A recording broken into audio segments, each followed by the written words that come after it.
한국 시간으로 2024년 9월 20일 오전, 미국의 야구 리그이자 전 세계 야구 팬들이 모두가 주목하는 메이저리그 MLB에서 LA 다저스 오타니 쇼헤이 선수가 오늘 6타수 6안타 10타점 3홈런 2도루 4득점을 기록했습니다. 이 기록은 1번 지명타자로 출전해서 이뤄낸 성적이기에 오늘 하루만큼의 기록을 놓고 봐도 굉장히 놀라운 기록인데요. 제 채널이 스포츠와 관련된 채널은 아니기 때문에 이 기록이 얼마나 대단한 건지 간단하게만 말씀을 드린다면, 올라간 모든 타석에서 안타를 쳐냈으며 그 6번의 안타 중에 3개는 홈런을 쳤고, 심지어 그 3개의 홈런은 연타석, 즉 올라간 3개의 타석에서 연달아 쳐냈다는 점입니다. 보통 1번 타자에게는 이렇게 많은 득점을 내는 역할이 부여되지가 않습니다. 단순히 다음 타자를 위해서 나아가는 것만으로도 1번 타자의 역할은 다 했다고 할 수 있겠는데요. 오타니 선수는 이것이 마치 남들에게만 주어진 역할이라는 것처럼 보기 좋게 말도 안 되는 기록을 써냈습니다. 하지만 야구를 조금이라도 관심이 있으신 분들이라면 이 기록 외에도 오타니 선수가 현재 보여주고 있는 행보 자체가 어마어마하다는 것을 알 수 있는데요. 바로 오늘 이 기록으로서 오타니 선수는 이번 시즌 50일, 정확하게는 50 클럽에 가입하게 됐다는 것입니다. 도대체 그게 무엇인데 이렇게 난리를 치느냐? 바로 앞의 숫자는 홈런의 개수, 뒤의 숫자는 도루의 개수를 나타내는 것입니다. 보통 한 타자가 한 시즌 안에 40개의 홈런, 40개의 도루를 뜻하는 40 클럽에 가입만 해도 어마어마하다는 평가를 받는데요. 오타니 선수는 이것마저도 본인의 담을 그릇에는 부족하다고 말하듯 50 클럽을 가뿐히 넘겨버렸습니다. 더군다나 기나긴 MLB 역사에서 50홈런, 50도루라는 말도 안 되는 기록을 세운 것은 오타니 쇼헤이 선수가 최초이기 때문에 이번 기록이 더욱더 의미 있을 수밖에 없었는데요. 스포츠에 대해서 얘기하기 시작하면 끝도 없으니까 오늘 경기 기록에 대한 내용은 여기까지만 할게요. 저는 이 오타니 선수의 행보를 보면서 역시 이러한 마인드셋을 갖고 있는 사람은 이렇게 결국은 잘 풀리는구나 라는 생각을 지울 수 없었습니다. 왜냐하면 오타니 선수가 MLB에서 활약하면서 오타니 선수의 평소의 마인드셋, 특히나 어렸을 때부터 그가 직접 실천해 왔다던 만다라트 계획표가 우리나라를 비롯한 전 세계에서 굉장히 화제가 됐었는데요. 이 만다라트 계획표는 본인이 하고자 하는 최종 목표를 가운데에 두고 그것을 이루기 위한 8가지의 요소, 그리고 각각의 8가지 요소들을 이뤄내기 위한 또 세부적인 8개의 요소들을 직접 표로 적어가면서 목표를 명확하게 하고 그것을 실천하기 위한 힘을 다지는 것입니다. 특히나 이 오타니 선수의 계획표는 일본 리그 전체 1순위 드래프트 지명이라는 굉장히 구체적인 계획을 삼았고, 그를 위한 8가지 요소들을 삼았었는데요. 국내를 비롯해서 이 8가지 요소 중에 가장 많이 화제가 됐던 지점은 바로 운이라는 요소였습니다. 드래프트 1순위에 지명되기 위해선 당연히 운도 필요합니다. 왜냐하면 나만큼 잘하는 선수가 또 있을 수도 있고, 아니면 1순위로 지명을 해야 되는 그 팀에서 내가 아닌 다른 역할을 해줄 선수가 더 필요할 수도 있기 때문이에요. 그렇기 때문에 운이라는 요소는 당연히 필요하겠는데, 이 운을 채우기 위한 또 세부 8가지 요소가 너무나도 재밌습니다. 인사하기, 쓰레기 줍기, 방청소, 심판에 대한 태도, 장비를 소중하게 사용하기, 긍정적인 생각, 응원받는 사람이 되기, 책 읽기. 어떻게 보면 마치 슬기로운 생활 과목에 나올 것 같은 항목들이 이 운을 채우기 위한 요소들로 써져 있습니다. 혹시 여러분들은 이 세부 8가지 요소들을 봤을 때 어떤 생각이 드셨나요? 저런 거 한다고 과연 내 운이 채워질까? 그냥 긍정적인 마인드로 그렇게 산다는 의미가 아닐까? 혹시 이런 생각을 하셨나요? 저는 이 오타니 선수의 만다라트를 보았을 때 특히나 운 요소 쪽을 보면서 굉장히 놀랐습니다. 아니, 고등학교 때 작성한 것이라면서 어떻게 그 어린 나이에 이것들을 깨달을 수 있었지? 저는 오타니 선수가 어렸을 때부터 정말 좋은 말들을 많이 듣고 좋은 책들을 많이 읽으면서 이러한 내용들을 자연스럽게 체득한 것이 아닐까 조심스레 추측을 합니다. 어떤 분들은 이 이야기를 들으면서 허무맹랑한 이야기다, 말도 안 되는 이야기다, 내가 쓰레기 줍고 다닌다고 나한테 좋은 운이 올 것이냐, 반론을 펼치실 수도 있습니다. 네, 그렇게 생각하시면 그게 맞을 거예요. 하지만 쓰레기를 줍고 방청소를 하고 주변 사람들한테 인사를 잘하는 것으로 내 운이 채워진다고 믿으면 그것 또한 사실이 될 겁니다. 무슨 소리야? 그거는 코에 걸면 코걸이, 귀에 걸면 귀걸이라는 얘기야? 어떻게 표현하면 그럴 수도 있겠는데요. 과연 이러한 착한 행실, 주변인들을 위해 나 자신을 희생하는 이런 태도, 이러한 것들이 정말 내 운을 좋게 만들어줄 수 있는지, 오늘의 주제는 오타니 성공에 운이 어떻게 작용했는가입니다. 안녕하세요. 저는 현재 전세사기 피해자로 등록된 93년생 남자 박동원입니다. 저는 계약이 종료된 2024년 1월부터 현재까지도 보증금을 받지 못하고 있습니다.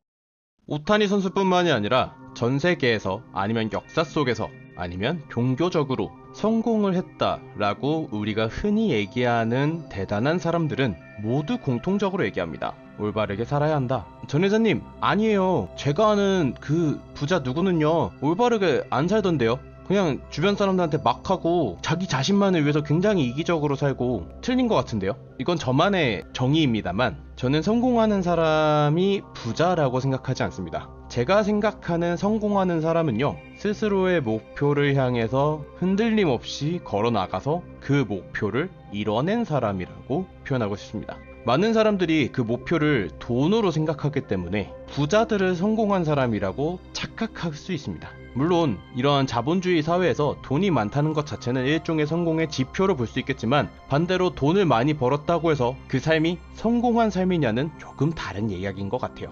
전세 사기 당해서 거의 1억 가까이 빚이 있는 놈이 성공 얘기하니까 조금 허무맹랑하게, 조금은 철이 없는 얘기처럼 들리실 수도 있을 것 같습니다. 하지만 저는 앞선 영상들에서도 말씀드렸다시피 현재 상황에 크게 스트레스를 받지 않고 살고 있고, 저는 충분히 성공을 향해서 나아가고 있다고 생각합니다. 다시 본론으로 돌아와서 이 운이라는 요소를 증가시키기 위해서 내가 선행을 베푼다라는 것이 과연 어떤 영향을 줄까요? 오타니 선수는 아마 선행이라는 것을 어떻게 채워 넣을 수 있을까를 생각하다가, 그 당시 오타니 선수가 생각해낸 것들을 이 8칸 안에 써 넣었다고 저는 생각합니다. 아마 이것들을 모두 합친다면 긍정적이고 선행을 베푸는 사람이 되자라는 것과 일맥상통한다고 저는 생각하고 있습니다. 그렇다면 이러한 선행 또는 긍정적인 마인드는 나의 운에 어떤 요소로 작용하게 될까요? 우리 인생은 끊임없는 오르락과 내리락이 반복됩니다. 아마 살다 보면 느끼실 거예요. 어느 때는 좀 뭔가 조용하고 평온하고, 뭔가 일들도 좀 잘 풀리고 이럴 때가 있고요. 어떨 때는 뭘 해도, 아무리 노력을 해도 참 안 될 때가 있습니다. 저는 전세 사기를 겪었을 때 전세 사기뿐만이 아니라 3-4가지 정도의 부정적인 일들이 동시에 터졌었어요. 당시에 회사에서 제가 정말 신임을 하고 있고 인간적으로 존경하는 회사의 팀장님이 교통사고를 당하셨고, 그로 인해서 함께 진행하고 있던 프로젝트가 메인 담당자가 없어지면서 제 역량 밖의 일들을 처리하느라 수많은 실수들을 저질렀고요. 그 당시 인간관계도 뭔가가 꼬이기 시작하면서 제가 머리가 한창 아프던 그 타이밍에 전세 사기를 당하게 됐습니다. 어떻게 보면 제 인생에서 내리막들, 다양한 요소의 내리막들이 동시다발적으로 왔던 시기라고 지금에서는 생각하고 있어요. 하지만 그 오르락과 내리락이 모두에게 똑같이 있는데, 어떤 사람들은 내리막만을 집중하는 사람들이 있습니다. 난 진짜 뭘 해도 항상 안 되더라. 저번에도 안 됐고, 그 저번에도 안 됐고, 이번에 또 안 되네. 이런 사람들은 오르막의 궤도에 올라서더라도 그 자체를 받아들이지 못합니다. 내 인생이 뭔가 이렇게 평탄할 리가 없지. 거 봐라. 또 내리막이지. 오르막의 궤도를 지나쳐서 내리막의 궤도로 진입한 것밖에 안 되는데, 그들은 오르막 자체를 부정하곤 합니다. 인간에겐 누구나 오르막과 내리막이 있는데, 오르막을 즐기지 못하고 내리막만을 바라본다면 인생은 어떻게 될까요? 항상 힘겹고, 항상 나는 안 되고, 어렵다, 이렇게 밖에 될 수가 없습니다. 하지만 똑같은 오르막과 내리막이 있는 그 상황에서 오르막만을 본다면, 아니면 내리막을 조금 다르게 해석한다면 어떻게 될까요? 저번에 좀 힘들긴 했는데 이번에 잘 되려고 그랬나 보다. 역시 난 좀 운이 좋은 것 같아. 일이 항상 이렇게 잘 풀려. 조금 힘들긴 했는데 다 이렇게 잘 되려고 그랬나 봐. 이렇게 나도 모르게 운이라는 이야기가 나오지 않을까요? 저는 운이라는 것에 대해서 조금은 남들과 다르게 해석을 하고 싶습니다. 보통 운이라는 것에 대해서 무작위의 확률로 내 앞에 뚝 떨어지는 것이라고 생각을 해요.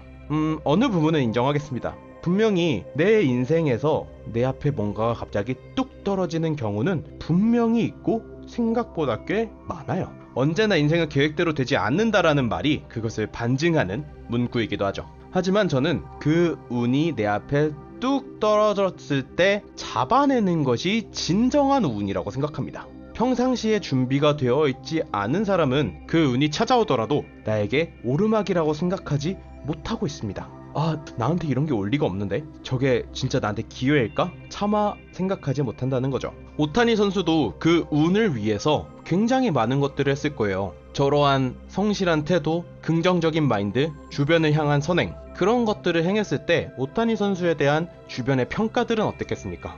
쟤는 참 성실해. 오타니 진짜 항상 긍정적이어서 제 옆에 있으면 그래도 나도 같이 힘을 얻는 것 같던데? 이러한 평가들이 오갔을 것이고, 그러한 태도가 1년, 2년에 그친 것이 아니라 오타니라는 그 사람 자체를 나타내는 키워드가 된다면 당연히 모든 구단들한테도 그러한 이야기가 들어갈 것입니다. 그리고 오타니 선수가 만들어낸 이러한 작은 선행들은 결국에 쌓이고 쌓여서 오타니 선수를 반드시 뽑아야만 하는 선수로 만들었을 거라고 저는 확신합니다. 하지만 그럼에도 불구하고 안 될 수 있는 것이 바로 운이죠. 하지만 그렇다고 해서 오타니 선수가 크게 실망하거나 낙담을 했을까요? 저는 감히 아니라고 단언하고 싶습니다. 오타니 선수는 1순위에 뽑히기 위한 모든 노력들을 상세히 했고 모든 노력들을 실제로 실천해 왔습니다. 그렇다면 물론 조금의 아쉬움은 남더라도 오타니 선수는 그 이후에도 더 열심히 자신의 다음 목표를 더 실천하기 위해서 노력했을 거예요.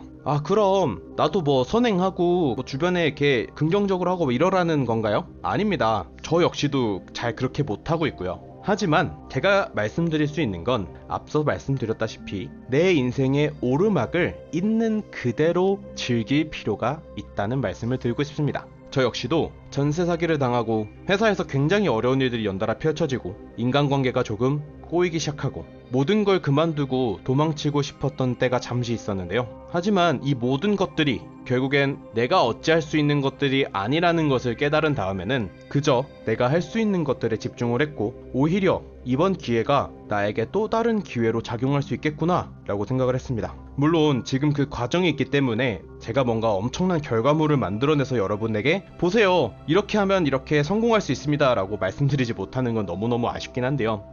그럼에도 불구하고 전세 사기를 당한 이후에 저의 새로운 꿈을 위한 계획들을 실천해 나가고 있으며 새로운 인간관계로 너무 행복하게 지내고 있고 저의 인생이 한번 깊게 내려간 만큼 꽤 높은 오르막길을 걷고 있다는 것이 느껴져서 요즘 너무너무 행복합니다. 혹시 여러분들은 어떠신가요? 조금은 안 풀리고 조금은 머리 아프고 몸도 좀 아프고 마음도 아픈 그러한 내리막만을 바라보고 계시진 않으신가요? 조금 평온하고 조금 내가 스트레스가 덜한 시기가 왔을 때 그 자체를 즐기지 못하고 계시진 않은가요? 저는 참 원효대사 해골물이라는 비유를 정말 좋아합니다. 똑같은 상황을 놓고도 내가 마음을 어떻게 먹냐에 따라서 그 모든 상황은 정말 다르게 해석될 수 있다는 것을 극명하게 보여주는 건데요. 여러분들의 인생에는 분명하게 오르막길과 내리막길이 있습니다. 내리막길을 무시하라는 것도 아니고 오르막길에 취하라는 것도 아니에요. 그저 오르막길 그 자체를 온전히 즐기고 내리막길이 오더라도